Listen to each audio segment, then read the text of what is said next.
এই যে পোশাক পরে আছেন না, পোশাকটা অনেকে নতুন পোশাক পরেছেন আজকে। তো জান্নাতের পোশাক মানে 1 ঘন্টার জন্য পুরাতন হবে না, অলওয়েজ ফ্রেশ এবং নিউ।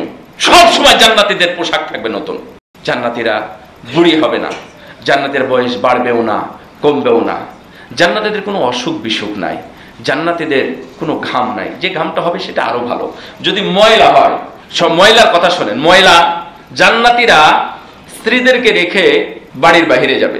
বাড়ির বাহিরে থেকে যখন আবার আসবে, বাড়ি বলতে তাদের যে জায়গা থাকবে, প্রাসাদ থাকবে, এক একটা তাবু থাকবে।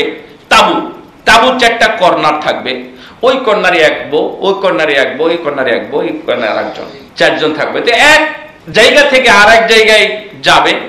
ওই স্ত্রী জানবেও না যে এই তাবুর নিচে আরো 3 জন ওয়াইফ আছে।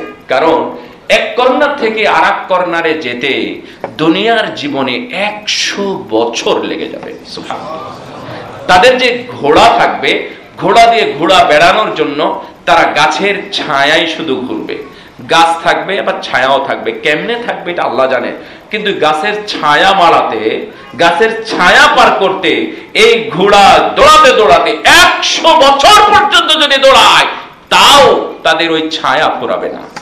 এইভাবে জান্নাতীদের জন্য আল্লাহ রাব্বুল আলামিন সবকিছুর ব্যবস্থা রেখেছেন।